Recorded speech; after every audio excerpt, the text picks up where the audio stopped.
The perfect language learning app is coming. Now, let me be clear. It doesn't exist yet. However, advances in generative AI, models like ChatGPT and Gemini, have made technology available to make this ideal language learning app possible. And the few elements that may still be missing are rapidly being developed. So soon it will definitely be within our reach. The perfect language learning app is coming. And polyglots like you will drive its development.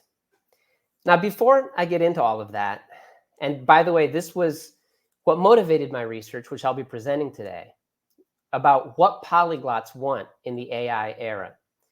Let me just tell you a little bit about myself. So I was born on a farm in the interior of Brazil. This is me with my older siblings and my mother, who was an English teacher at the time. My Aunt Betty was also an English teacher. Now, when I was not quite 3 years old, we moved to the United States, where I grew up, and I did all my studies in the US. I did get to travel a lot. So this is a picture of me at about 10, 11 years old with my sister in Burundi in Africa. I went to Williams College in Massachusetts. I studied English, Spanish, and French literature, in addition to my major in political science. So that was a time where both my passion for language learning and a lot of my ideas about effective language learning became consolidated. Now, as an adult, I moved back to Brazil, and I got a law degree from the University of Brasilia. Now, during the pandemic, I was very happy to be able to move back to my farm where I currently live. So I got rid of the pandemic beard, as you can tell, but fortunately, I'm still living on the farm. Now, backtracking a little bit, when I did come to Brazil, within a couple years, I opened the Natural Language Institute in Brasilia. And through it, I've either directly or indirectly been able to help thousands of students to reach their language learning goals, whether through in-person or online classes.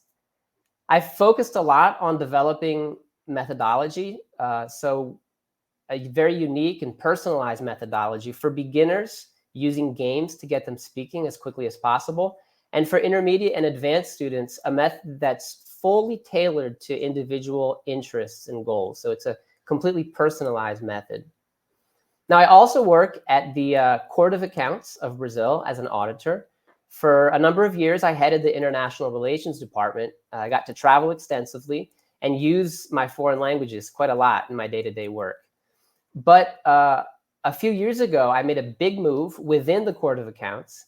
I left international relations and moved to software development because I wanted to learn not only software development, but also machine learning techniques and to learn all about artificial intelligence. And that served me very well last year. It positioned me for a big step I took in this context of ChatGPT and Gemini, these large language models, which I'll talk about in a minute.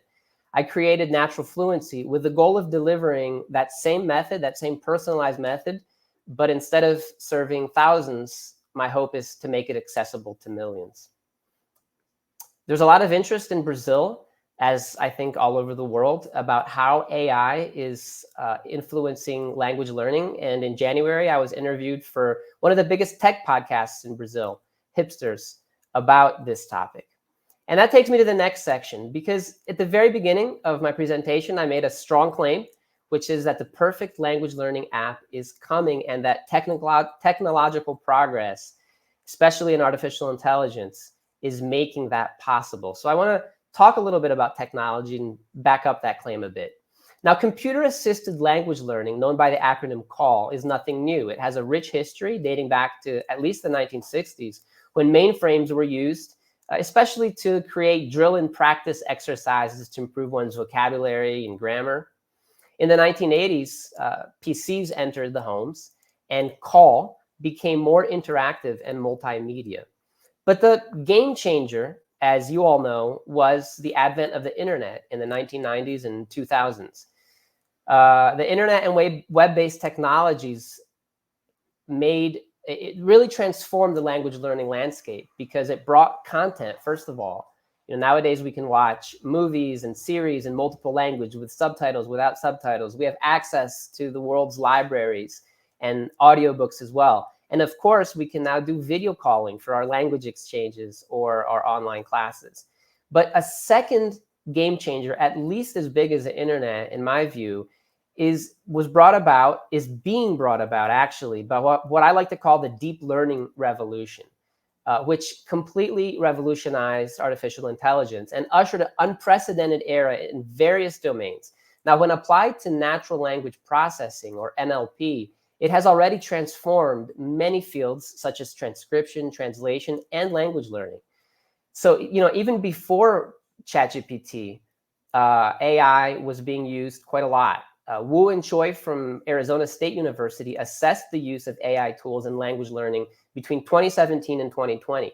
And they found extensive examples of the use of AI in various aspects of language learning, correcting grammatical errors, assessing speaking and conversations, thereby improving vocabulary, writing, pronunciation, and fluency, as well as beginning to offer adaptive, personalized tutoring. And in all cases they examined, performance was enhanced, both by the students' own perceptions, but also by their measurable output. And another researcher, Purnomo Arbi, suggests AI technologies are anticipated to provide a more adaptive approach to learning, tailored to the individual needs of each student. Now, this rising tide of AI brought about by deep learning became a tsunami, specifically on November 30th, 2022, when ChatGPT was launched. That really changed everything. For the first time, the holy grail of natural language processing, human-like conversational ability, in addition to contextual understanding, versatility, and the ability to learn from interactions, was now available. In other words, you can now have an interesting conversation with a computer model. It can correct your grammar and your vocabulary. Now let's step back for a minute and talk very briefly about this deep learning breakthrough. How did it happen? This image illustrates nicely that there were really three factors: the availability of GPUs, so thank you to all the gamers out there, big data brought by the internet, and improvements and refinements in deep learning algorithms.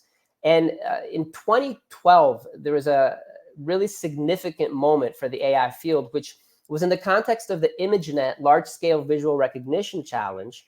So for the first time in 2012, deep learning models blew all other software models out of the water in image recognition.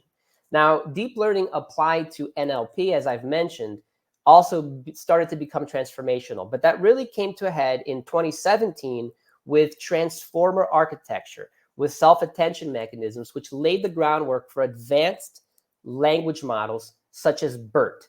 So what did OpenAI, the creator of ChatGPT, do? They continued to use the transformer architecture, but they at a scale that was really unprecedented. So this illustration shows here, I was just talking about BERT. It had the large BERT model had about 345 million parameters. And a parameter is just some aspect of language in this case, some unique aspect of language. Now, ChatGPT 3.5, which is what was launched on November 30th, 2022, had 175 billion parameters. So about 500 times more. And ChatGPT 4, by the way, this source puts that at 1 trillion parameters, which is already very impressive. But other sources, because it's not publicly divulged, but the estimates are more on the order of 100 trillion or even 200 trillion. Now, I'm talking about ChatGPT, but there's a lot of other very impressive models out there, like Claude by Anthropic and Gemini by Google. In any case, the potential in education is monumental. Morgan Stanley, just this past December, predicted that generative AI will add $200 billion to the education market in just 2 years. And out of that, $6 billion is just for retraining, is their estimate. So I think we've established how technological advance has given us human-level conversational AI, and that puts the ideal language learning app within our reach. Now, I made a second claim, that polyglots like you will drive its development. And I want to talk about that now for a minute. So a lot of you probably know Raquel Peña Alonso. She's given talks before at the Polyglot Gathering. And I'll get to her in a minute, but why polyglots? So there's no consensus definition about what a polyglot is. Usually people talk about, well, how many languages do they speak? Do you need to speak to be a polyglot? But for my purposes, it's not important how many languages one speaks. It really has more to do with why all of you are attending the Polyglot gathering. It's the passion, the curiosity, the desire to learn and share new approaches and techniques. And this characteristic of polyglots is backed up by research. Polyglots are infinitely varied in their backgrounds, even in their goals and learning techniques. But research shows that they tend to be intelligent, resourceful, passionate, intrinsically motivated, autonomous learners. And most importantly, they know how to practically learn languages. And an interesting point is that they are in love with the process of learning. And let's hear Raquel for a minute about that. Que hay algo de la parte de aprendizaje, o sea, no solo es que te guste el idioma, sino que te guste el proceso de aprendizaje. Tiendo a pensar que los políglotas tienen una gran pasión por el proceso de aprendizaje. O sea, creo que los políglotas no aprenden idiomas por decir hablo 7 idiomas, sino porque disfrutan del proceso de aprendizaje, ¿no? Entonces, eso es algo que creo que tenemos como característico, que igual no lo compartimos con el resto de la población. So I'm going to show several clips, and the ones that are not in English, I'm going to do just a brief translation, but paraphrasing a bit as well. So what Raquel said in essence is that it's not just that you like the language as a polyglot, but that you like the learning process. I tend to think, she says, that polyglots have a great passion for the learning process. That is, polyglots do not learn languages because they want to say, oh, I can speak 7 languages, but because they enjoy the learning process. So that's a common trait among polyglots that we don't necessarily share with the rest of the population. And just give you a few seconds to look at this Calvin and Hobbes comic strip, where it talks about both the importance of the process, of focusing on process. He's talking about writing, but we could substitute language learning in here, but also some of the perils of it.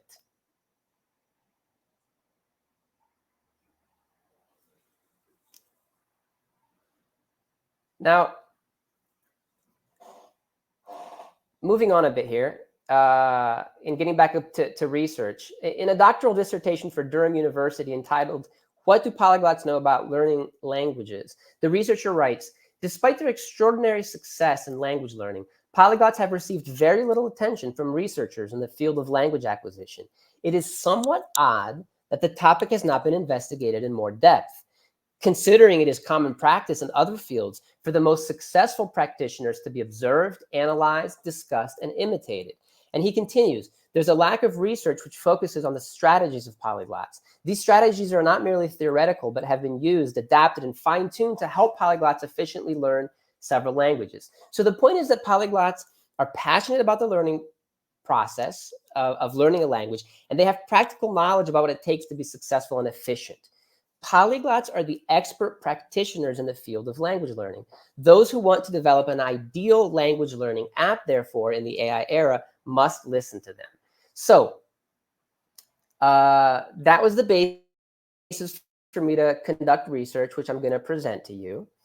I did bibliographical research. I did interviews with many, many polyglots. And I also conducted a survey, a global survey, where I asked 3 simple questions, and I'm going to present the answers to you. Now, I do want to say that although the survey reached dozens and dozens of countries, it is somewhat biased because of the sample population to South America, North America, and Europe.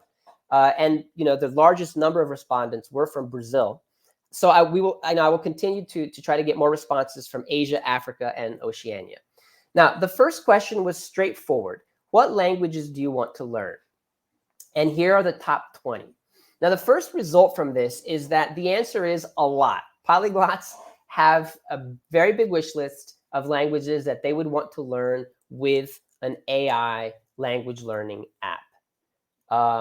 It's quite extensive, the full list. But here are the top 20, as I said. And it was the results were somewhat surprising and very interesting to me. So the fact that French was clearly in first place was very interesting. So more than half of the respondents cited French. I don't know why, but a hypothesis I have is that in my own personal and professional experience, it's sometimes quite hard to find native speaking French teachers or language exchange partners. So in addition to it being a very popular language for language learners, that might have been one of the influences. Another thing that I found quite interesting is that English was tied for 3rd to 5th place. It wasn't in 1st place. And that contrasts with Duolingo, where English, this is 2023 data, was in 1st place. So we have a lot of the same languages here, but in a different order. Now, another thing that I found very interesting is some languages that are generally less frequently studied or less frequently offered anyway in language courses showed up pretty high in the survey, like Hebrew, tied for 12th place. 13% of respondents would like to study Hebrew with a language learning app. Now, I do want to say, you know, don't tell anybody to neglect their English, okay? So you don't want them to end up like the students in this comic strip here.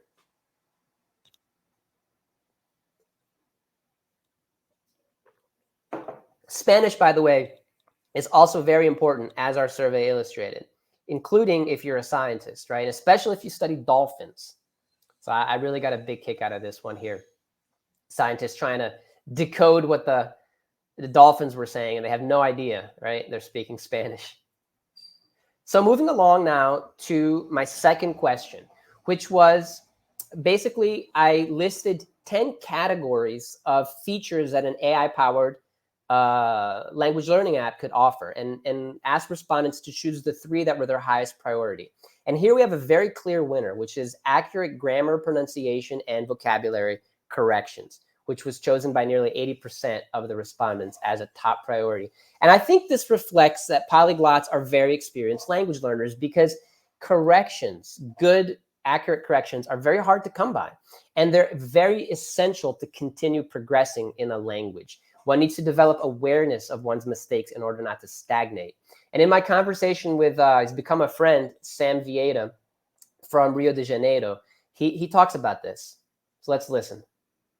Eu acho que, principalmente, a questão do feedback, eu acho que foi a melhor parte, assim, porque às vezes a gente fica meio perdido, quando tá aprendendo um idioma, em saber, tipo, para onde que a gente tem que ir, quando você tá aprendendo sozinho.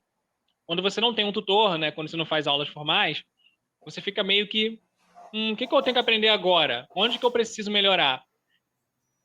So paraphrasing, what Sam said is corrective feedback is the best part of the app, because sometimes we get a little lost when we're learning a language and knowing where we have to go. When you're learning alone, when you don't have a tutor, right?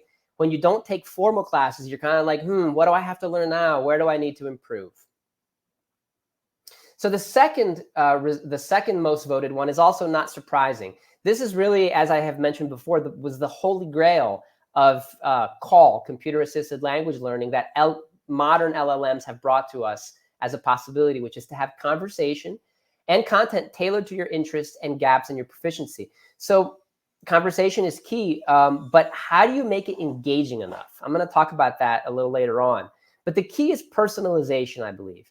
You know, if talking with an AI is not always that interesting, but if it's personalized to what you're interested in talking about, then it becomes much more interesting. And also, personalization is the key to efficiency, so that you know where you need improvement. So the AI needs to be able to identify the gaps in your lexical gaps, your grammatical gaps, your phonetic gaps, and challenge you to fill those gaps so that you can continue improving. I spoke with a professor of computer science from the University of Brasilia, and I asked him, you know, how do you make AI conversation more interesting, more engaging? Because as sophisticated as it is, sometimes I feel like, you know, you don't feel like continuing to talk after a certain amount of time. Why does that happen? How can we get over that? And it was interesting, one of the things he said here. Veja que esse desconforto, ele é fruto do seu modelo. Se você tem um modelo adaptativo, que à medida que você vai conversando, orientando, ele vai se adaptando e vai se aprimorando, você pode construir um modelo que, para ti, ele vai ter uma interação satisfatória suficiente, percebe? Para manter com ele ali um aprendizado de línguas, né? So he says, so see that this discomfort in talking to an AI is the result of your model. If you have an adaptive model that, as you talk and guide it, adapts to you and improves, you can build a model such that you will have a satisfactory interaction and want to keep learning languages using it. Now, the next 2 points were a bit of a surprise to me in how high they were prioritized. High quality voices and avatars based on real people, and personalized reading and listening homework assignments. So I think the first one, this high quality voices and avatars based on real people, it reflects the desire of the respondents for a human-like connection, which I will talk about in depth in relation to the third survey question. Regarding personalized reading and listening homework assignments, I didn't expect that to have such high priority because polyglots know where to find content.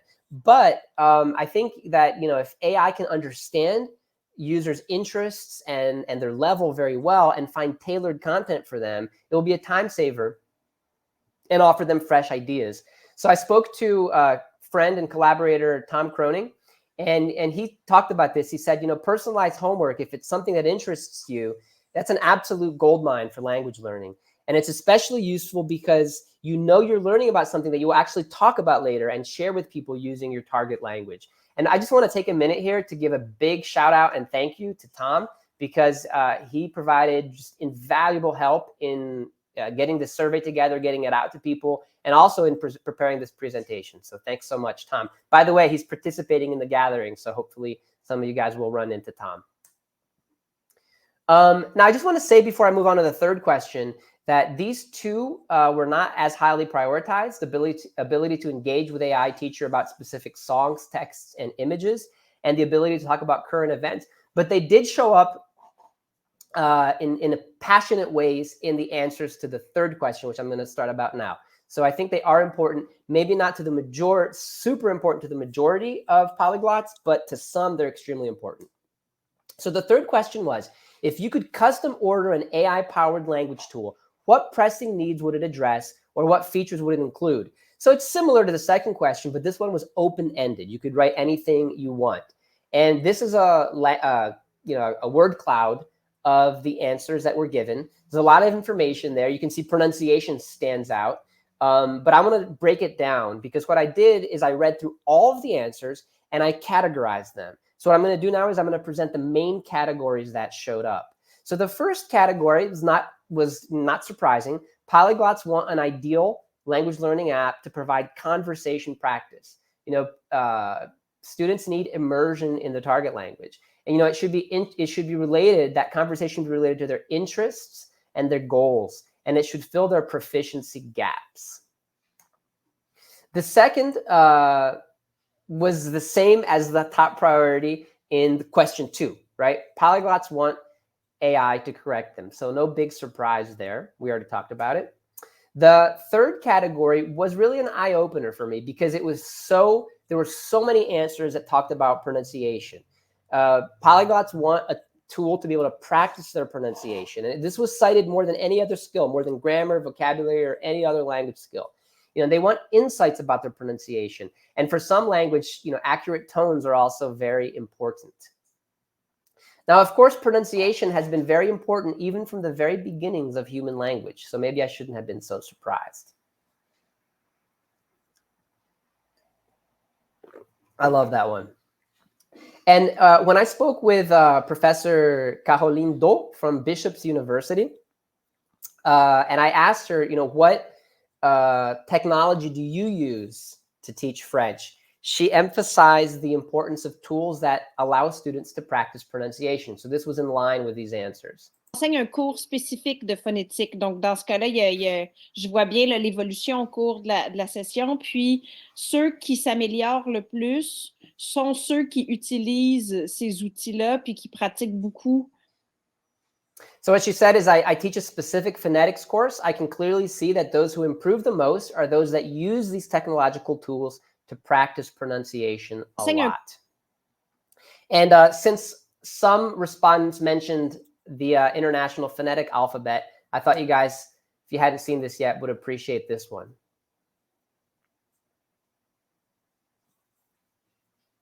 All right, so moving along, one that showed up a lot too was ease of use and ability and to work around one's limited time availability. So, a desktop version of an app is great when you can sit down and have a proper class, but it seems a mobile app version will also be key for short periods of practice throughout the day, interwoven into one's daily activities. And I spoke to a friend, Enrique, who's a translator and linguist. He worked at the Presidency of the Republic. He's from Panama, and he talked about this.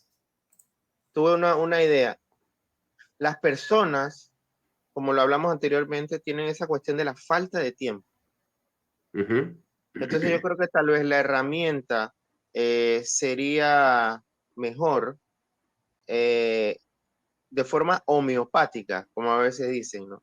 Y que intente recrear en el día a día el uso de la herramienta en pequeños momentos del día. So Enrique says, people lack time. So I think maybe the ideal tool would be homeopathic, as sometimes they say, right? And try to create the tool for use in small homeopathic doses every day. And now I want to dive a little bit deeper into this one, because this was amazing how many respondents talked about the importance, how they mentioned, human teachers, real people. And it's very clear that polyglots want human interaction. So the survey showed that polyglots want an AI-powered language learning app to be as human-like as possible, right? Because despite the tremendous capability of large language models for conversation, as I've talked about before, when you use it, there seems still to be something missing to make it more engaging. So part of that challenge, as Professor Frank from University of Brasilia mentioned, can be solved by personalization and retraining. But there's another aspect that I believe will never be overcome. No matter how good AI gets, humans will still crave interaction with real humans. That was clear to me in the survey responses. And this is good news for professionals, right? So I work with Paul from France. He actually lives in Prague. So maybe he'll participate in the in-person Polyglot gathering. And I asked him about this, and he's very adamant in his point of view. Je suis persuadé que comme j'avais dit l'autre fois, que l'IA ne remplacera pas le professeur normal, mais que ça va être un système hybride et qu'il va toujours falloir de l'humain et que les deux vont... C'est celui qui réussira à mieux synthétiser, une symbiose des deux. Et je pense que les deux vont se... Ça n'empêche pas que l'IA avec un avatar, par exemple, j'aimerais bien avoir l'avatar de cette personne, et quand elle n'est pas là, avoir sa voix, etc. Ça, par contre, oui. Mais pas à 100%. Il y a un contact humain qui est différent. So, Paul said, I'm convinced that AI will not replace regular teachers, but that there will be a hybrid system that will always require humans. The two will work best symbiotically. They will complement each other. I would like to have the avatar of my regular, he was talking about Spanish teacher, but when she's not available, to have her voice and to learn from her at that time, but not all the time. I don't want the avatar. We have a need for human contact, which is different. So I actually getting a comment here from one of you that you seem to want to make all human language teachers and coaches jobless. Well, that's definitely not the case. I'm glad that came in at a good time, because that's what I want to talk about. Now, I do want to say that an AI-powered language app that's human-like has its place. And let's listen to a minute again to Professor Frank about that. Quando você olha para uma massa de pessoas que ou não tem um recurso facilmente disponível, ou tem disponível, mas talvez não tenha tempo, ele ter esse processo com uma máquina, um algoritmo, para ele é muito mais operacionalmente fácil do que ter que, por exemplo, todas as segundas e quartas, das 19 às 20 horas, ir para um local ter aula.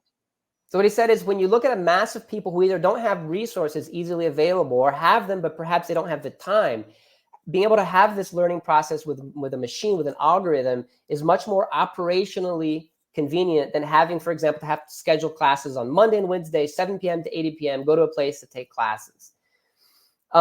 So here's what I want to say about this, though. The perfect AI-powered language learning app should not try to substitute human teachers for two reasons. First, from an ethical and societal standpoint, and I'm personally concerned about this because I work at the Language Institute with a lot of amazing professional teachers. But the second reason is the survey clearly shows that learners will continue to crave classes with real human teachers, right? As Paul explained, they need to be complementary.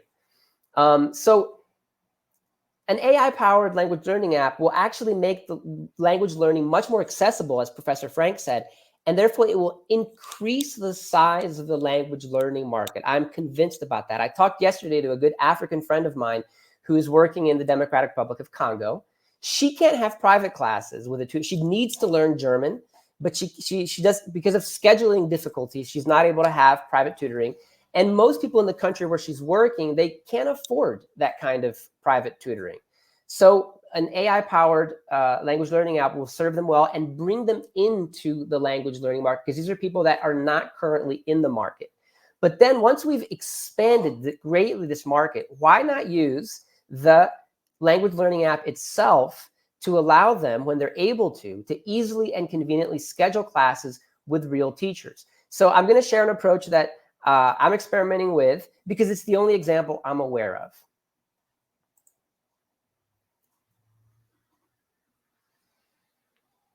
So what you can see here, these are the avatars of real teachers, and the students are having classes with the AI avatars in Portuguese, Spanish, and English. But then they can click on this button and immediately schedule a class with the real versions. That's the real Ana Beatriz, right?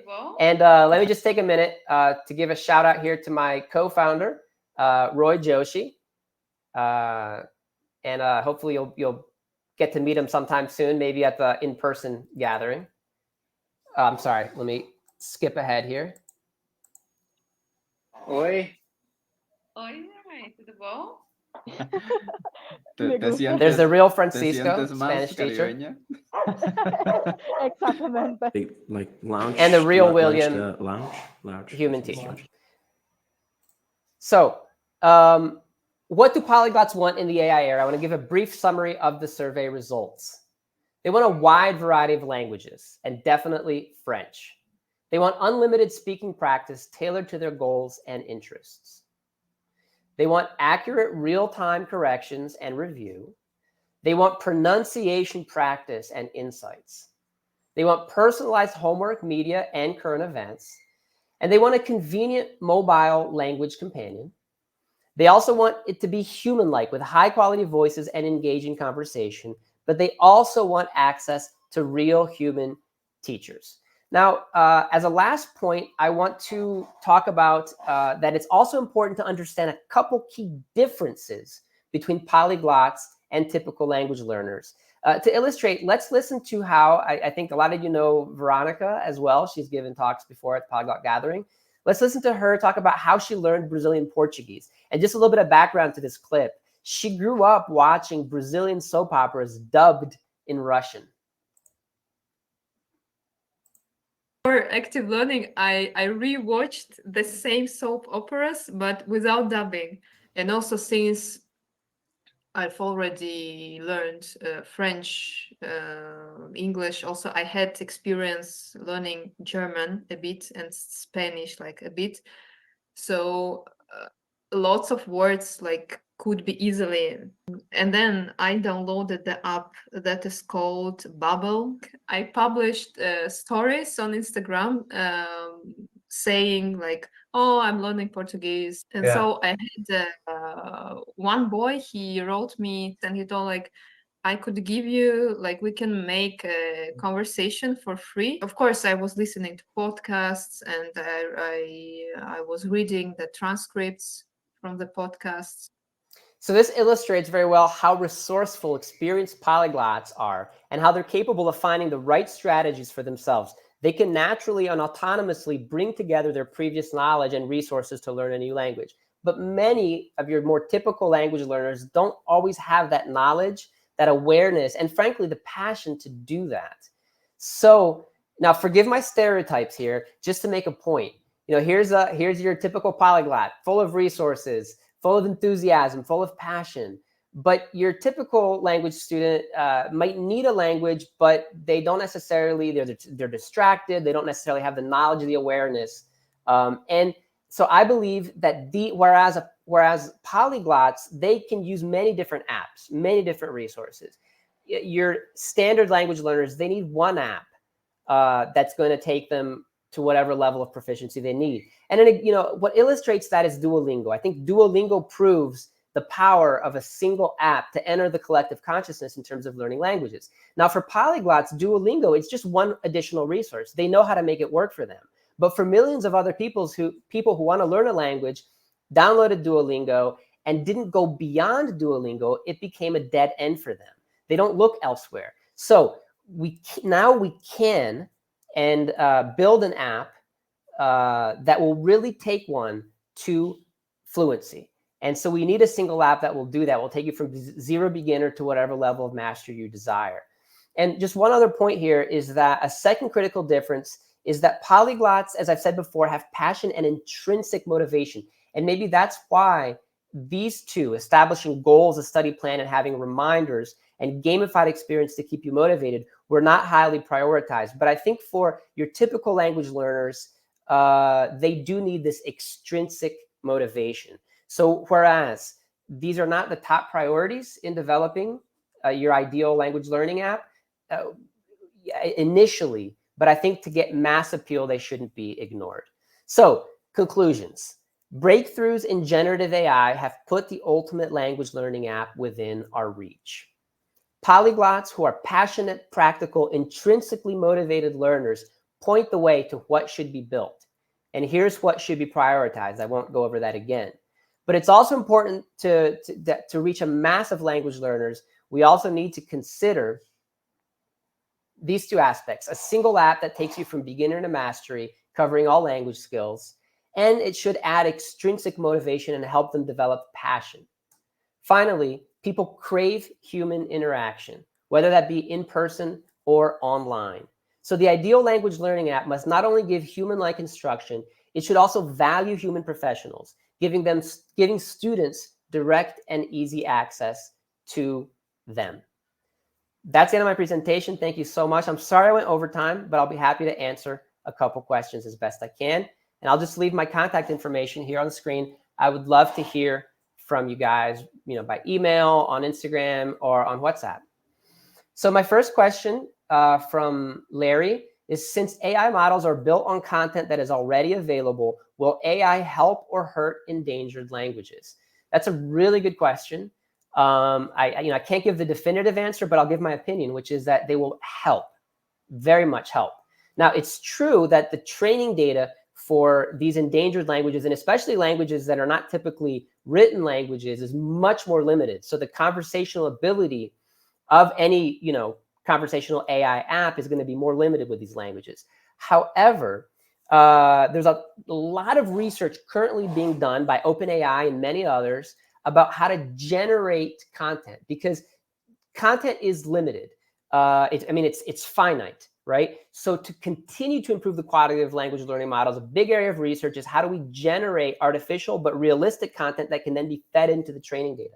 By the way, at my language institute, we have worked on resuscitating a dead language, an indigenous Brazilian language, Cariri, using technology. We didn't apply AI to that yet, but that's another way that AI will be able to help preserve endangered languages, or even resuscitate languages from the past. So let me move on to the next question.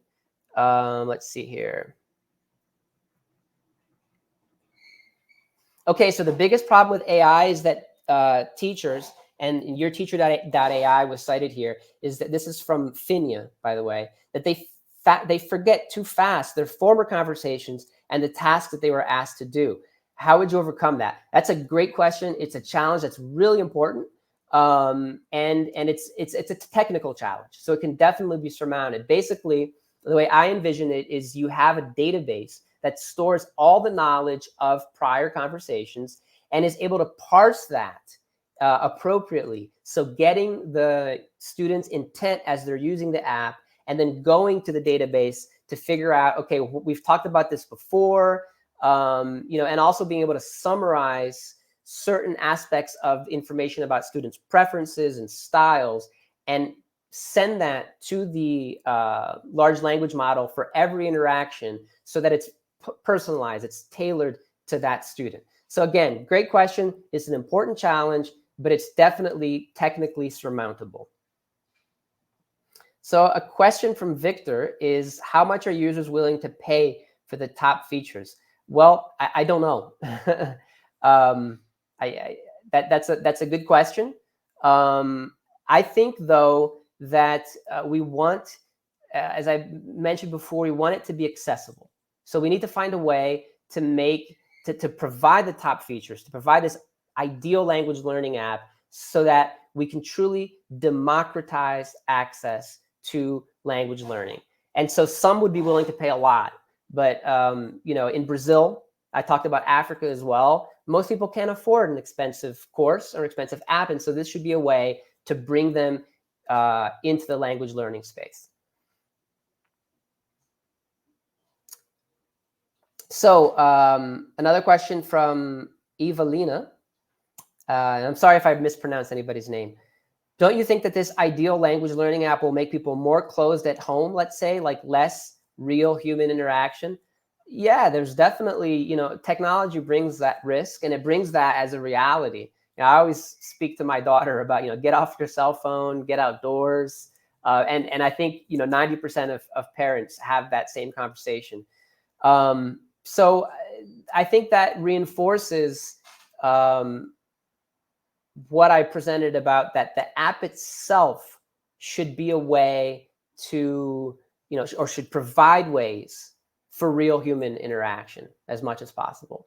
And I talked about online classes, but maybe language exchanges could also be done that way. And I think also in terms of motivation, being able to interact with other learners. And by the way, this came up in the survey as well. I didn't mention it previously, but several people said they want to be able to interact with other language learners. So an ideal app would help make that happen. So yeah, we're talking about an app. We're talking about you being on your phone or on your computer. So, you know, hopefully people aren't going to do that all day long.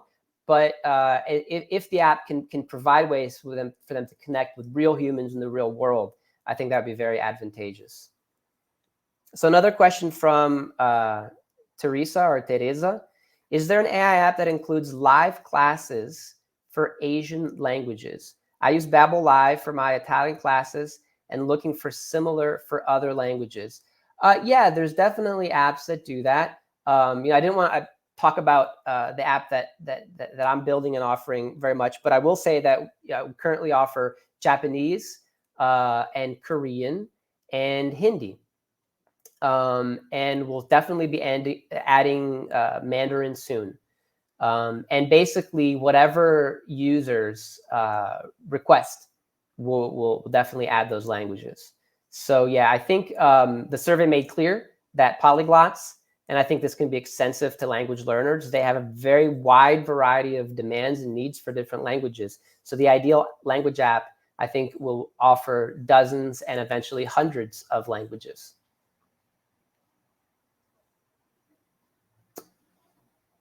Okay, so I guess that was the last question.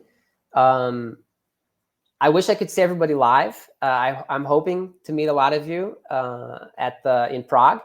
I hope to be going, but I really appreciate your time in checking out my presentation and share this with you. I hope it was useful. I hope it was interesting. And please, once again, do get in touch with me. I would love to hear from all of you. So thank you very much also to the organizers. And enjoy the rest of your experience at the Polyglot Gathering.